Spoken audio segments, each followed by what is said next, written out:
Hello, നിങ്ങൾക്കെല്ലാവർക്കും Shiny Xavier YouTube പേജിലേക്ക് ഒത്തിരി സ്നേഹത്തോടെ വീണ്ടും സ്വാഗതം. ഇന്ന് ഞാൻ നിങ്ങൾക്ക് വേണ്ടി തയ്യാറാക്കുന്നത് നമുക്ക് ഇഡ്ഡലിക്കും ദോശയ്ക്കും ഒക്കെ ഒപ്പം കഴിക്കാവുന്ന വറ്റൽമുളകൊക്കെ ഇട്ട് തയ്യാറാക്കാവുന്ന ഒരു തേങ്ങാ ചമ്മന്തിയാണ്. പെട്ടെന്ന് തയ്യാറാക്കാൻ പറ്റുന്നതേ ഉള്ളൂ ഇത്. അതിന് വേണ്ട സാധനങ്ങൾ നമുക്ക് എന്തൊക്കെയാണെന്ന് നോക്കാമേ. ഇപ്പം ഞാൻ ആദ്യം എടുത്തിരിക്കുന്നത് തേങ്ങയാണ്. ഒരു 1.5 കപ്പ് തേങ്ങയാണ് എടുത്തിരിക്കുന്നത് കേട്ടോ.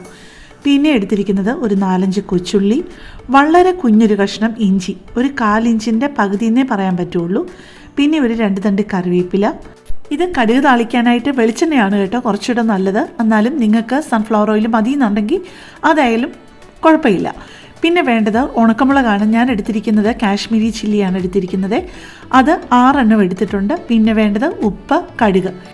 ചിലർക്ക് ഇതിൽ ഇഞ്ചി ചേർക്കുന്നത് വലിയ താല്പര്യമില്ല. പക്ഷേ എനിക്കൊരു പൊടിക്ക് ചെറിയൊരു കഷ്ണം ഇഞ്ചിയും കൂടെ വരുമ്പോഴാണ് എനിക്കതിൻ്റെ ശരിയായിട്ട് നല്ലൊരു ഫ്ലേവറായിട്ട് തോന്നിക്കുന്നത് കേട്ടോ.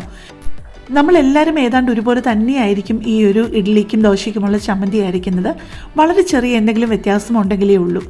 ഞാൻ ഒരു 2-3 കൊച്ചുള്ളി അതിലോട്ട് അരിഞ്ഞിടുകയാണ്. തേങ്ങ ആദ്യം നമ്മുടെ മിക്സി ജാറിലോട്ട് ഇട്ടു. എന്നിട്ട് ചെയ്യുന്നത്, നിങ്ങൾക്ക് വേണമെന്നുണ്ടെന്നുണ്ടെങ്കിൽ മുളകൊന്ന് തീക്കകത്ത് കാണിച്ചിട്ടോ വല്ലതും ഒന്ന് വേണമെന്നുണ്ടെങ്കിൽ ഒന്ന് ചുട്ട് അരയ്ക്കാം അതിൻ്റെ കൂട്ടത്തിൽ. ഞാൻ പക്ഷേ അങ്ങനെ ചെയ്യുന്നില്ല. നേരെ ഞാൻ അതിനകത്തോട്ട് പൊട്ടിച്ചങ്ങിടുന്നേ ഉള്ളൂ. പിന്നെ ചെറുതായിട്ട് അരിഞ്ഞ ആ ഇഞ്ചിയും കൂടെ അതിനകത്തിട്ടിട്ടുണ്ട്.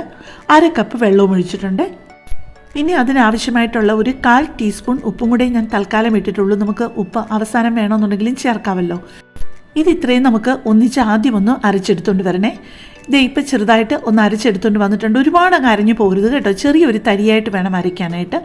അത് കഴിഞ്ഞിട്ട് നമുക്ക് ആ കറിവേപ്പിലയും കൂടി ഇട്ട് അത് ചെറുതായിട്ടൊന്ന് അടിച്ചെടുക്കുന്ന രീതിയിൽ, അതങ്ങ് അരഞ്ഞു പോകരുത് കറിവേപ്പില. അങ്ങനെ ചെറിയ കഷ്ണങ്ങളായിട്ട് കിടക്കണം. ഇനി നമ്മൾ ഒരു പാന് ചൂടായി കഴിയുമ്പോഴേക്ക് അതിലോട്ട് 1 ടേബിൾ സ്പൂൺ വെളിച്ചെണ്ണ ഒഴിച്ചിട്ട്, അല്ലെങ്കിൽ നിങ്ങൾക്ക് ആവശ്യമുള്ള എണ്ണ ഒഴിച്ചിട്ട് അതിലേക്ക് ഒരു 1/2 ടീസ്പൂൺ മുതൽ 1 ടീസ്പൂൺ വരെ കടുകും, ഒരു 2 മുറിച്ച വറ്റൽമുളകും, അത് നിങ്ങൾക്ക് കാശ്മീരി ചില്ലിയോ സാധാരണ വറ്റൽമുളകോ എന്തെങ്കിലും ഇടാം. പിന്നെ ഒരു 4-5 കൊച്ചുള്ളിയും കൂടെ അരിഞ്ഞത്.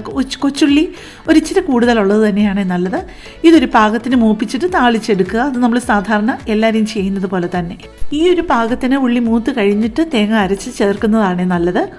എൻ്റെ ഈ വീഡിയോയോ ഈ ചാനലോ ഒക്കെ ആദ്യമായിട്ട് കാണുന്ന ആരെങ്കിലുമൊക്കെ ഉണ്ടെന്നുണ്ടെങ്കിൽ എൻ്റെ ചാനലിൽ ഒരുപാട് നല്ല നല്ല വ്യത്യസ്തമായിട്ടുള്ള റെസിപ്പികളുണ്ട്. നിങ്ങൾക്ക് സമയം കിട്ടുമ്പോൾ അതൊക്കെ ഒന്ന് പോയി ചെക്ക് ചെയ്യണേ. നിങ്ങൾക്ക് ഒരിക്കലും അത് പ്രയോജനപ്പെടാതിരിക്കത്തില്ല കേട്ടോ. നിങ്ങൾക്കറിയാലോ, തുടക്കക്കാർക്ക് വേണ്ടിയിട്ട് മാത്രം ഞാൻ പറയുന്നെന്നുള്ളതേ ഉള്ളൂ. നമ്മൾ തേങ്ങ ആദ്യം അരയ്ക്കുമ്പോൾ 1/2 കപ്പിലൊക്കെ കൂടുതൽ വെള്ളം ഒഴിച്ചു കഴിഞ്ഞാൽ എല്ലായിടത്തും തെറിക്കും, സൈഡിൽ കൂടെയൊക്കെ ലീക്കാവും. അതുകൊണ്ടാണ് ഏറ്റവും കുറച്ച് വെള്ളം ഒഴിച്ച് അടിക്കുന്നത്.